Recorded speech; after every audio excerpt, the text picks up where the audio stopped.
What's worthwhile? Healing mind, body, and spirit. I'm Ramsey Zimmerman. I choose peace of mind, vitality of body, and joy of spirit over stress, exhaustion, or overwhelm. Together, let's explore and pursue the many ways to build holistic health and wellness.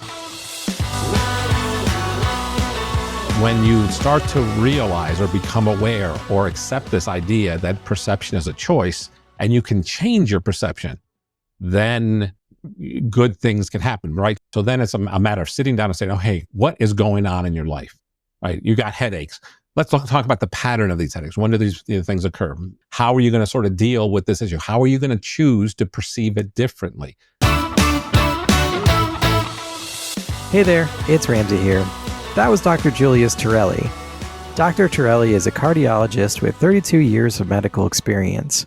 His life was nearly cut short, however, when he had a massive heart attack after working more than 2,000 days in a row. Laying in the hospital bed, instead of feeling distraught, he focused on feeling grateful for the caregivers, the technologies, for everything. He recovered, and he credits the power of gratefulness and the human ability to choose how we perceive things with supporting the body's ability to heal. Today, he is forming an online educational and supportive community, and you have the opportunity to get in on the ground floor. Listen in to learn not only about Dr. Torelli's experiences, but also some of his patients' amazing stories, and how to join the upcoming pilot program he is launching. Let's get started. Hello, Dr. Torelli. How are you doing today? I'm doing great, Ramsey. Great to be here. Thank you. Yes, thanks. You are a cardiologist, an author, and leader of an online community. I am grateful that you're here today. And that that means something to you. You value highly the power of gratefulness. And what are you grateful for today? Yeah.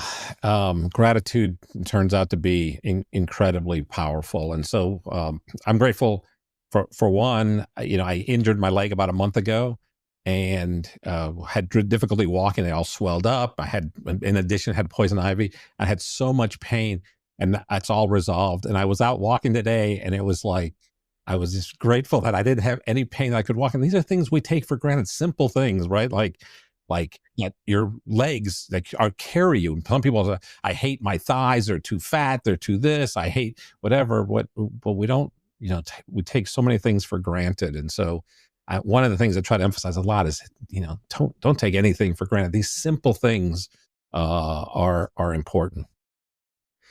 Yeah, it's funny because being grateful for the absence of something, like the absence of something bad. Like you can always find something grateful. I'm grateful that my arms are still connected to my body, that neither one of my arms have ever fallen off. Yes. You get a sore throat, right? And it's like so painful. You get strep throat and it's so painful. You forget. And then when it's gone, you forget, what it's like to be able to swallow without having pain. Yes. That's a big deal. Yeah. Right. Yeah. Well, you're a cardiologist, which is a heart doctor. You're not practicing medicine anymore, but you did that for many years. Ironically, you yourself suffered a major heart attack. What led up to that, and what did you learn from that experience? Yeah, it was 3 weeks before my 43rd birthday, and I really didn't have a lot of risk factors at that time.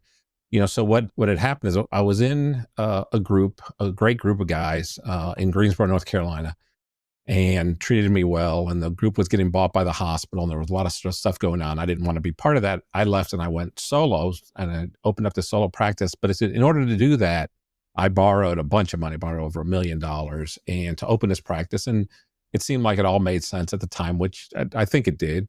But what happened over that time was, I had a monthly overhead that was, like $60,000 a month just in overhead without my salary.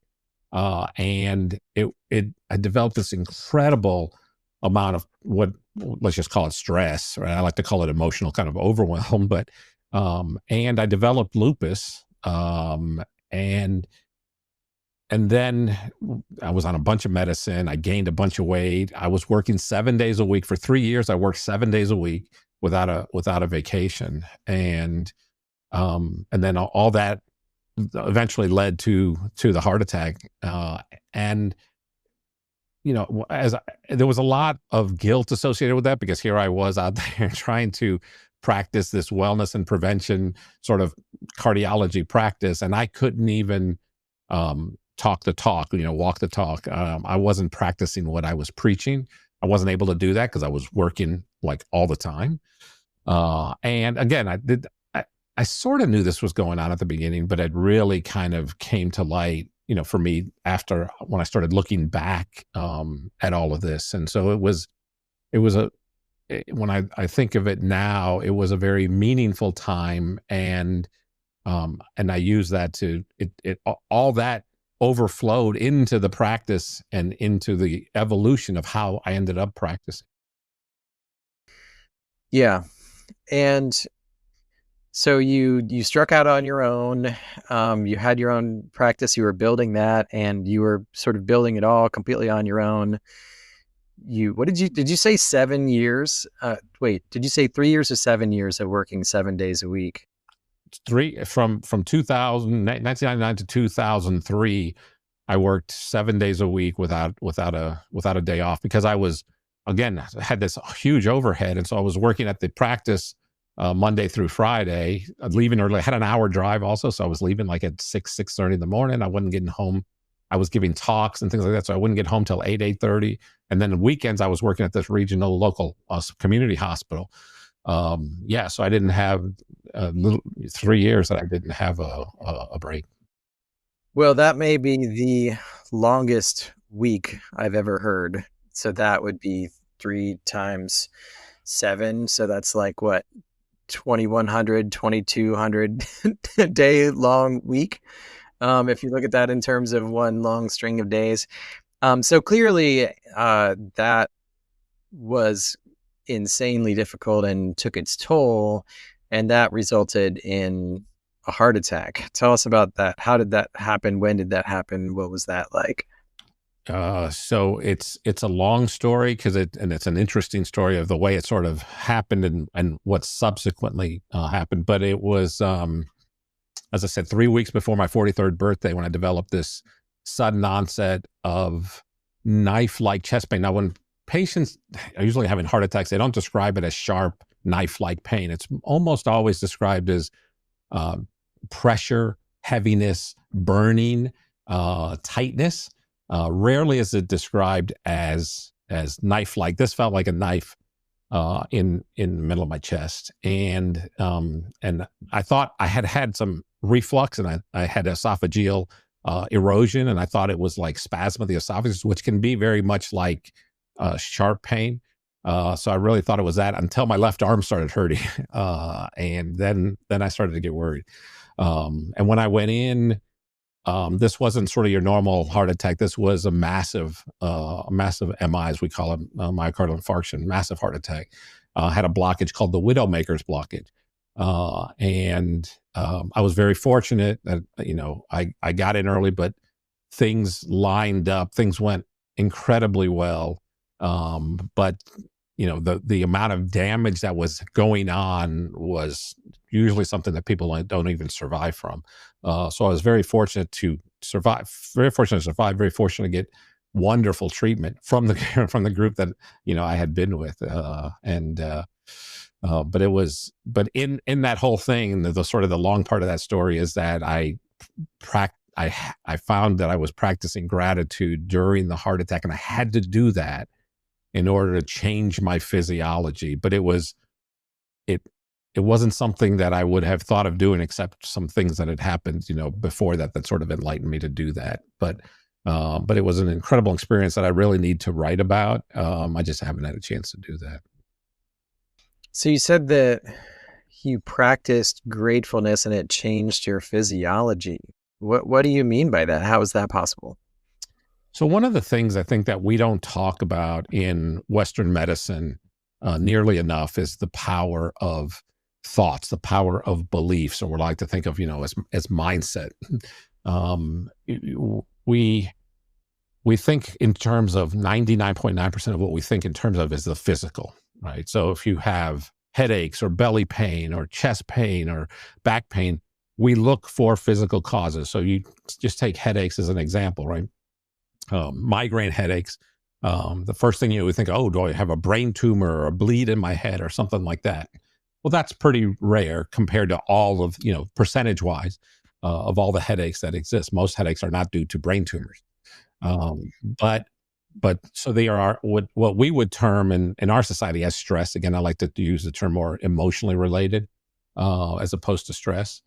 And so I started, and then I started realizing over time that most of the doctor visits were for these complaints, these symptoms, let's call them even illnesses if you want to call them, that were what are now termed medically unexplained symptoms, which means we just don't find a physical cause for them. Doesn't mean the patients aren't having pain. Doesn't mean that the pain can be very debilitating and sometimes even disabling. But we don't find anything medically, but we still treat these with medication because we don't know really what else to do. And so when you start, you say, well, what is that really about?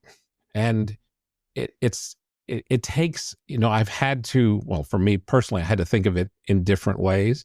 And then to get to the place where I could explain it, right? But I think the simplest thing is if you break it down and think about, if you're laying down at night and you're falling asleep and your whole family's asleep and you hear a noise, as you're falling asleep, you hear a noise downstairs and it's an unfamiliar noise. And you have, so your heart racing, you're startled, right? So your heart rate is, racing a little bit. And then you start to have a thought, maybe someone broke in, maybe two people broke in. Maybe they're going to come upstairs and do these horrible things to me and my family. Those all those thoughts. Well, now at this point, if you're having those thoughts, your heart's pounding out of your chest. Your palms are sweaty. If you measured your blood pressure's up. Your heart rate's up. Your cortisol is up, and all of these bad things are happening. So then you get up the nerve. You go downstairs and you find something happened. A broom fell, knocked over some empty boxes, and that was the sound. That was the noise. And you go, oh, okay, no one broke in. So you go and you relax and, things sort of calm back down. So what happened there? No one broke in, but the physiology that was going on in your body was exactly the same as if someone had broken in. So it's not the breaking in that you're responding to.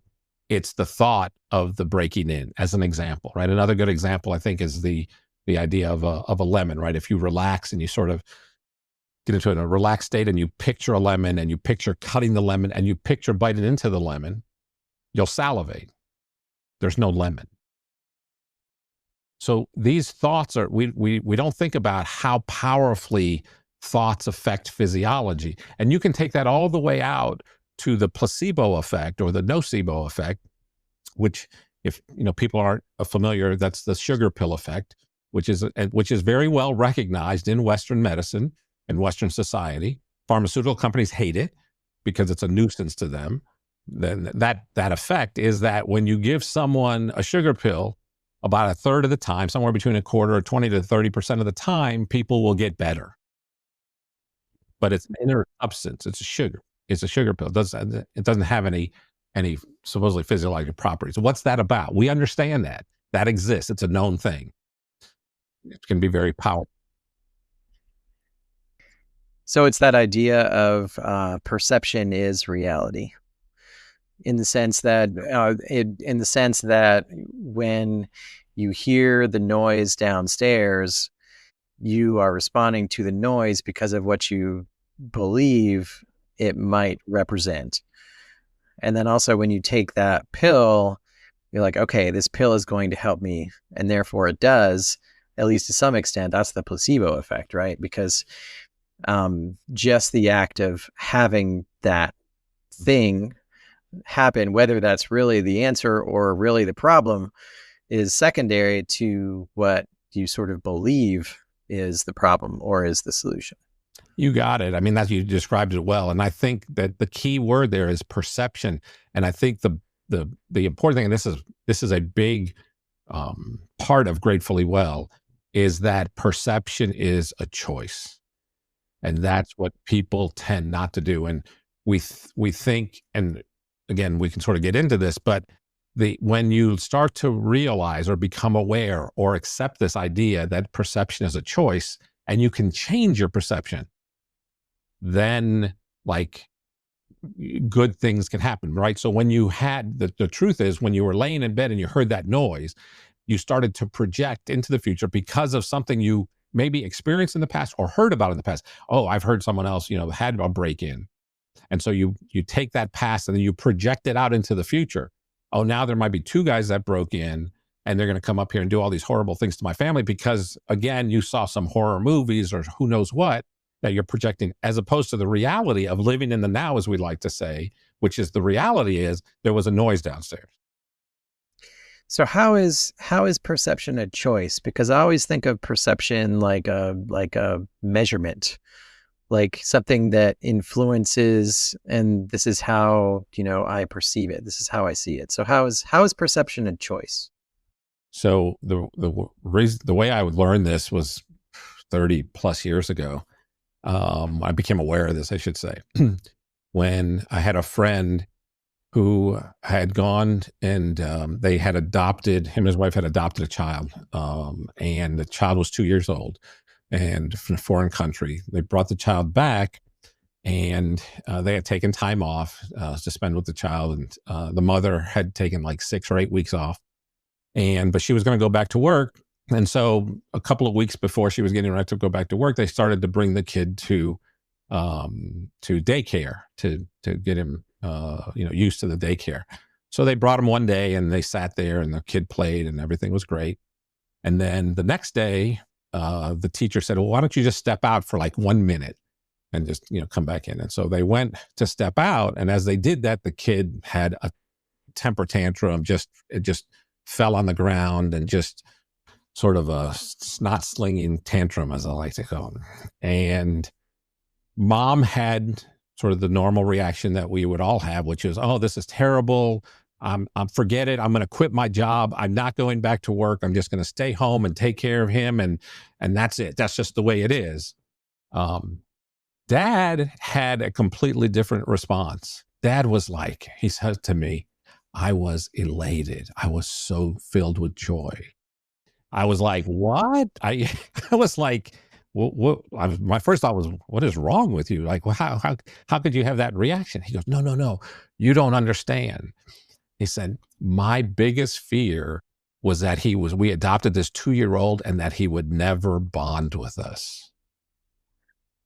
And when he had that tantrum, I realized he had bonded with us and I was overcome with joy. And at that moment, I became like totally confused. And I said, wait a minute. These two people experienced the exact same situation and their perception was 180 degrees opposite. How is that possible? And I sort of, as I started thinking about it and I started looking at it, and then I started looking at the literature on perception. And, if you showed 10 people, 10 different, on one event, they all will tell you the story differently. They all perceive differently. And a lot of that perception is based on their experiences and it's based on, the conjectures and things that they sort of came up with.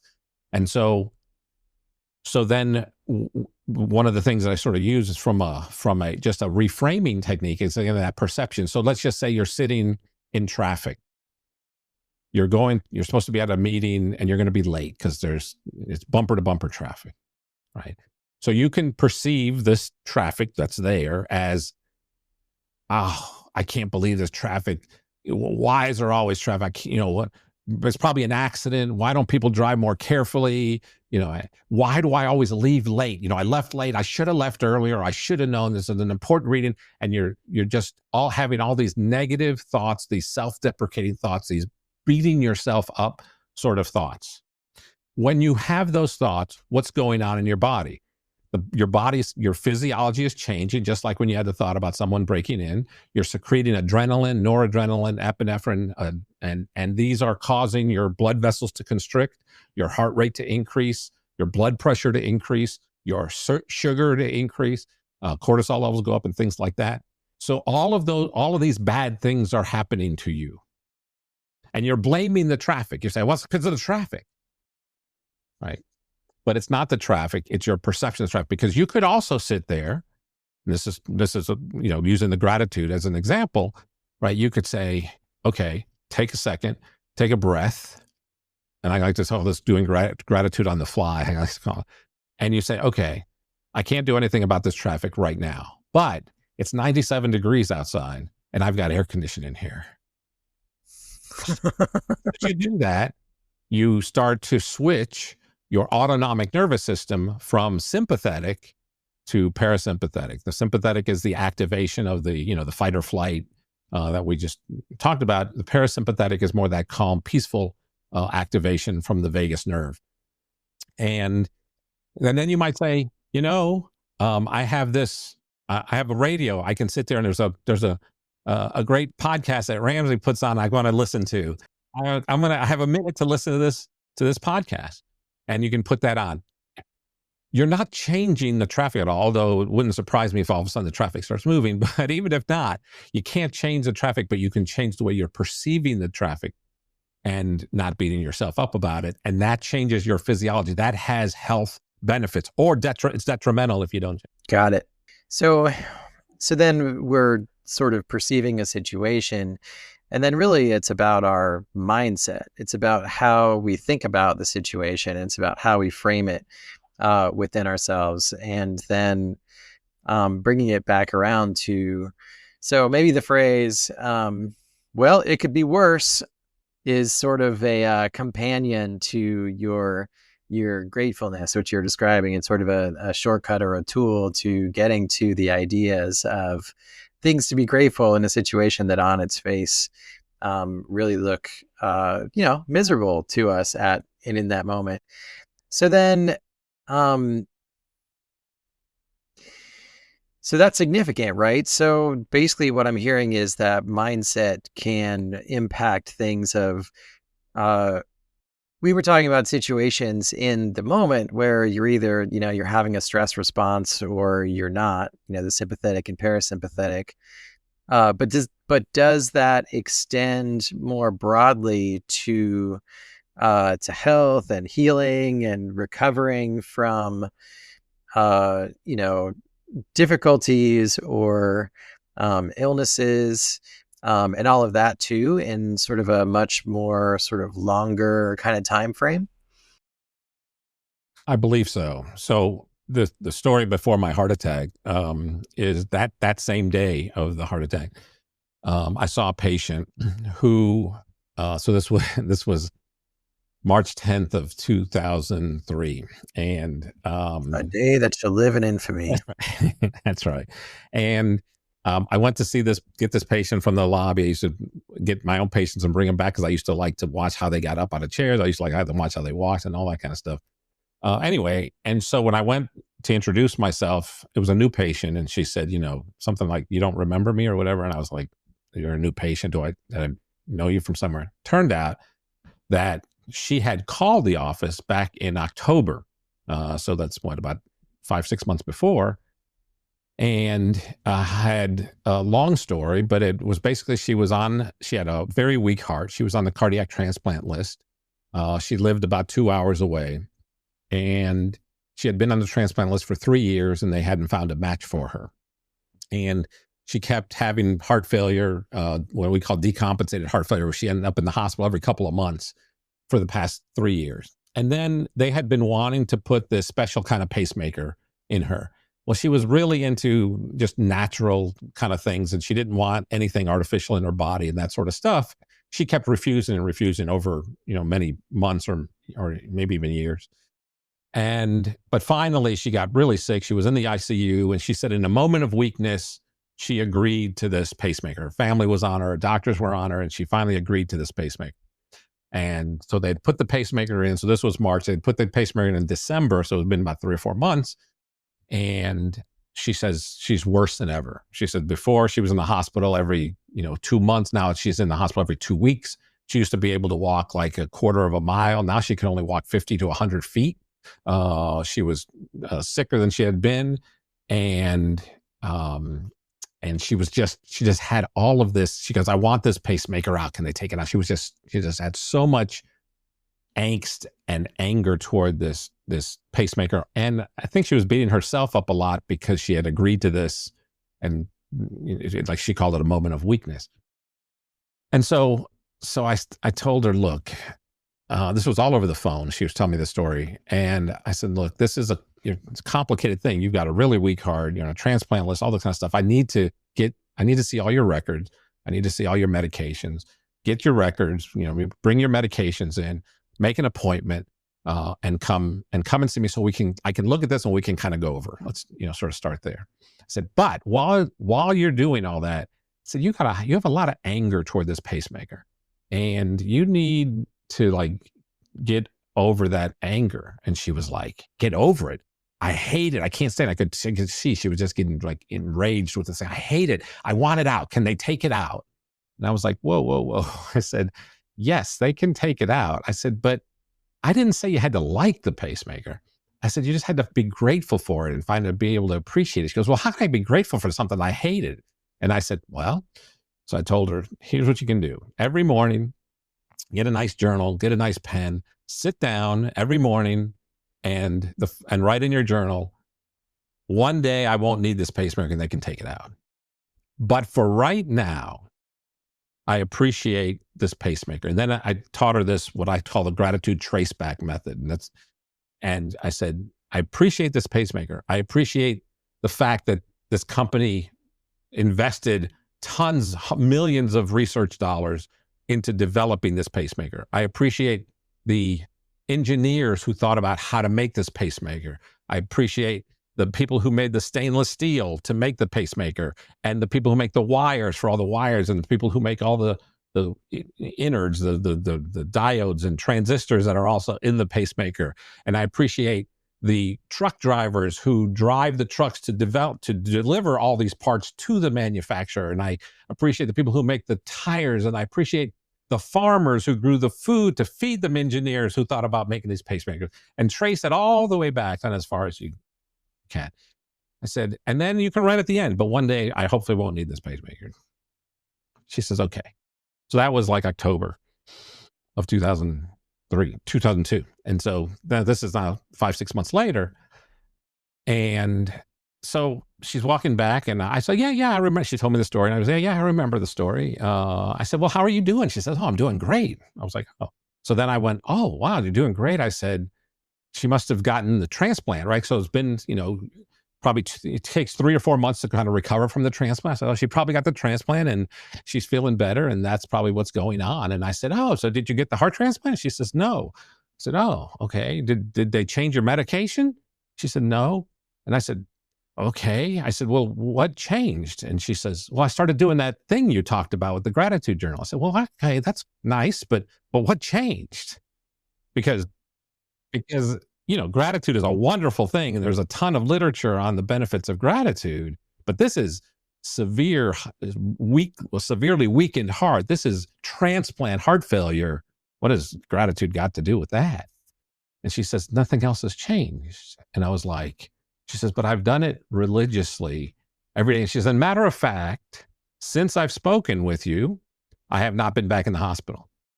I was only able to walk 50 to 100 feet. I'm now walking 2 miles a day. I said, well, let's take a look at your heart. So we had the echo machine there, and we took a look at her heart, and her heart, which had an ejection. So the ejection fraction is the amount of blood the heart pumps up. So it fills up with blood, squeezes out about normally 50 to 60% of the blood that's in there. That's not 100%. You don't want 100%, but it's usually more than 50. Anything less than 50 is weak. Anything less than 30 started to be pretty severely weak. Hers was 20. So it was severely weakened. So we did her echo, and her ejection fraction was about 30 or 35%. Not normal, but a lot better than 20%. And she had something called the left bundle branch block, and she needed that pacemaker. That was the right thing to do. By all means, it was the right thing to do. But she had, I believe, because as I think back, she had so much anger and resentment toward this pacemaker. She wasn't allowing it to do the things that it could do. And all of that anger and resentment, again, was causing her heart to work harder because, again, it was activating the sympathetic nervous system, which causes artery constriction, all right, as you secrete things like adrenaline. artery constriction. So the heart has to pump against higher pressures. It has to work harder. So she wasn't allowing that. And basically in this mindset technique, what we would call gratitude, that was able to essentially allow the pacemaker to do its thing. Now, the reason why is that all important? Well, that night is the night I had the heart attack, and I'm laying in the emergency room, and I'm upset. I'm 43 years old, 42 years old, actually 3 weeks before my 43rd birthday. And so I'm scared.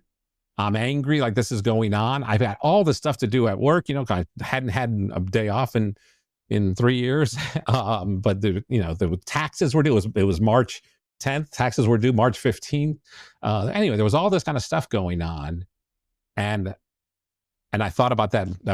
I thought about gratitude first. I was like, how do I do gratitude? There's nothing for me to be grateful for here. I'm screwed. And I knew I was having a massive heart attack. I'd seen my EKG at that point, and I'm like, I'm 43 years old and I'm having this massive heart attack. If I survive it, I'm screwed. If I don't survive it, my poor wife is going to have $1 million in debt that she can't pay. I had 2 kids that were 11, 12, 13 years old. And what are they going to do? So I had all this sort of guilt. So what do I have to be grateful for? And then I thought of this woman. So I would say if I hadn't seen that woman that day, I'm not sure I would have thought about this. And so I started to have to find a way to be, what do I find to be grateful for? Well, at that very second, that instant, the pharmacist was running from the pharmacy into the ER carrying this vial of this blood clot dissolving drug, which was a new drug that they were going to give me to dissolve this blood clot, causing this massive heart attack. And at that moment, I was grateful. She was running, and I thought, she had to deliver the medicine, but she didn't have to be running, but she was running for me, and I was grateful. And then I was grateful for the medicine, and then the people who made the medicine, and for the company that made the medicine, and for the engineers and the chemical engineers who thought of how to make the medicine, and the IV bag and the plastic in the IV bag and the tubing and the IV, the needles and the stainless steel in the needles, and the people who developed the needles and the truck drivers who drew, I went on and I just kept going on and on and on. And I got that medicine. That medicine normally works about half the time in 90 minutes. The longer it takes to open up the artery, the more damage is done. That I got that medicine and the artery opened up in 13 minutes. Now, I can't say that if I wasn't practicing gratitude, that wouldn't have happened. So I can't say that. But what it did do for me is it put me in this frame of mind where, again, I was less activating my sympathetic nervous system less, and maybe activating the parasympathetic system more, calming things down. And if I would have been more angry and more fearful, the heart would have had to work harder. And that would not have been a good thing. So how do you work with people these days to help them, to get them into the right frame of mind, to get them into a mindset and a space that improves their health? How do you work with people? So the first and foremost is people have to understand that they have to be willing to take some responsibility for their own healthcare and healthcare. In the United States, most people are not willing to do that. In the United States, most people put all of the responsibility on the healthcare provider, the physician or nurse practitioner or whatever. And so if you have migraine headaches, you expect the doctor to figure out what's going on. You got migraine headaches, and then expect you to fix it. Him to fix it, him or her, give you medicine. Diabetes is a great example, right? Like in diabetes, yes, you do have to be genetically predisposed to diabetes. However, diabetes is more of a lifestyle issue than it is anything. Type 2 diabetes I'm talking about. And again, people would rather just go to the doctor. Oh, you have diabetes. You need this medicine. Now you need a second medicine or a third medicine. It's very common beyond 2 or 3 medicines. And those medicines, though they are helpful in lowering your sugar and preventing some of the complications from diabetes, they're not curative. And so I'm not going to say don't take the medicines, because the medicines are important by all means. However, it's easy for the doctor to just write a prescription. It's easy for the patient. I just take this, but then the patient is unwilling to do make the lifestyle changes that need to be made that are curative. And they don't need to be like drastic changes. Like they don't have to go out and, start running marathons or anything like that. They just have to become more active, because activity is a big part of diabetes, or inactivity. They have to lose weight. They have to learn how to, what is it that they're eating? They have to, there's a stress component, to that as well, and learn how to manage all of that. And so the first thing by all means is you have to be willing to take some responsibility, not 100%, but some responsibility for your health and your healthcare. So that's first. The second thing is really start to understand the power of, let's call it the power of beliefs, or the power of thoughts that we just talked about. How these thoughts, how these beliefs affect your physiology positively or negatively. In our society, it's mostly negatively. So we can put that under the term of mindset, and then try to get people to explain or understand how vitally important that is. And then the third part is really this idea of, reframing the perception, reframing, how you look at your life and how you look at, whatever it is. And that helps change that physiology. Sometimes instantaneously. Like if you're in a car with that thing, with changing that gratitude, it like works instantly. And so those are sort of at least how I think about it, is those three kind of components. Okay, so that describes sort of the prerequisites almost of what people need to do and are willing to do, and then in a practical sense, how do you work with people? How do you interact with them? How do they interact with you? What kind of services do you provide? So the first thing, especially when I was seeing patients face to face, so the first thing, and this is important, is to make sure you get a medical evaluation, right? So if you're having some kind of symptom, some kind of illness, headaches, belly pain, chest pain, as a cardiologist, obviously I saw a lot of chest pain and palpitations. The first thing you got was not an evaluation about, your emotional, whatever. The first thing you got was a standard Western evaluation. Make sure you weren't having a heart attack. Make sure you didn't have unstable angina. Make sure you didn't have some kind of heart disease that was causing your issue. So if you're having headaches, make sure that you don't have a brain tumor, even though that's uncommon. It happens. If you're having, belly pain, make sure you don't have appendicitis or Crohn's disease or ulcerative colitis or something. So that's important. We're not throwing the baby out with the bathwater here. We're not saying that Western medicine is bad or what have you. We just don't want to throw out the baby with the bathwater. It's, it focuses a lot on the physical. If all that comes back, your chest pain, you don't have coronary disease, you're not having a heart attack, you don't have a brain tumor, you don't have appendicitis or Crohn's disease, then you can start to look at these other sort of issues. So then it's a matter of sitting down and saying, oh, hey, what is going on in your life, right? You got headaches. Let's talk about the pattern of these headaches. When do these things occur?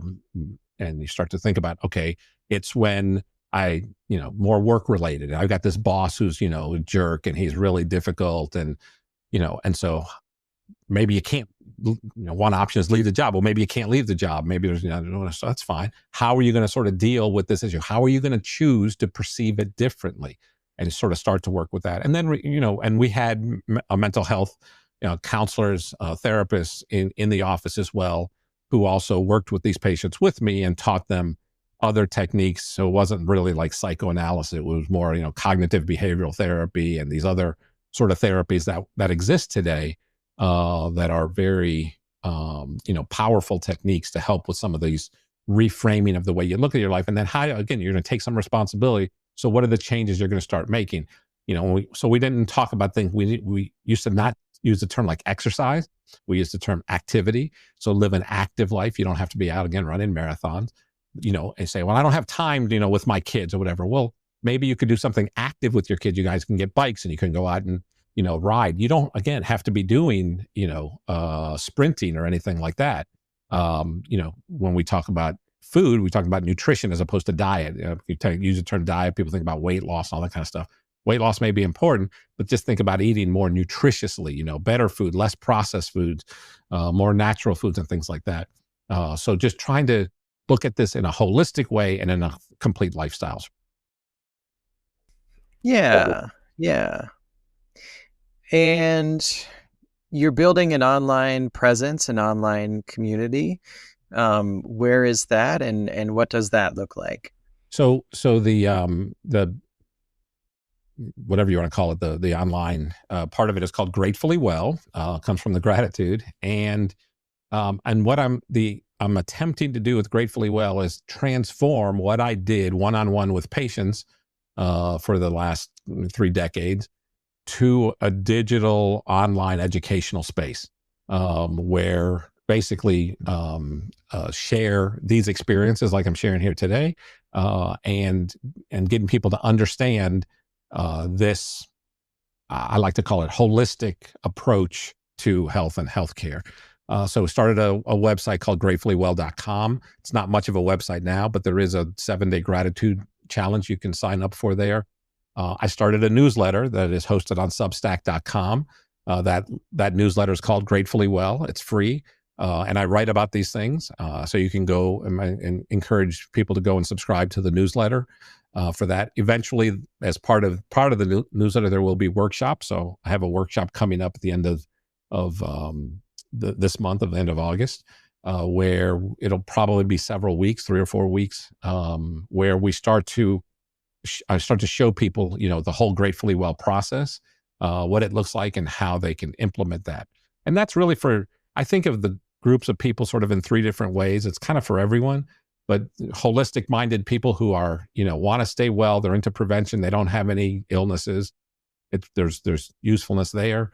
People with these medically unexplained symptoms where they've been evaluated and they're still having symptoms and they want to get a more holistic approach, they will gather something from it. And even people then with known chronic diseases like diabetes or heart disease or cancer.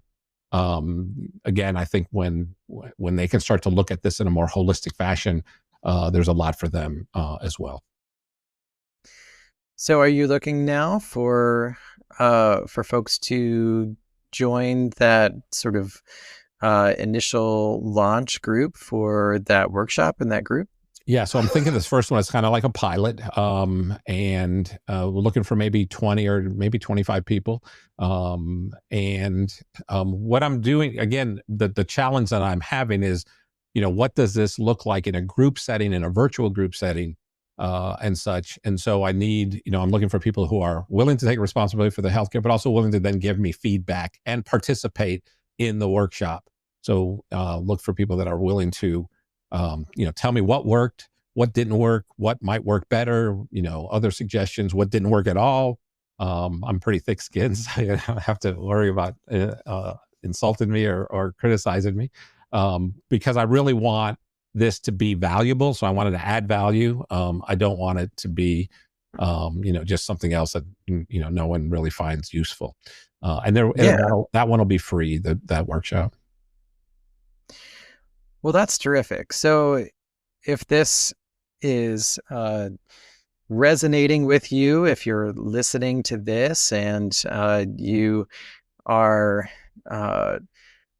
willing to take on some responsibility for your own wellness and would like to explore the ideas of the power of mindset in making us feel good and feel better and to heal, then that's an open invitation to go to gratefully-well.com to get in touch and to sign up with Dr. Torelli and be a part of this pilot program to help him develop the workshop and the process and the protocol in a group setting and give lots of feedback so that you can share with him how it went and more importantly, perhaps to help him deliver that, more in the future.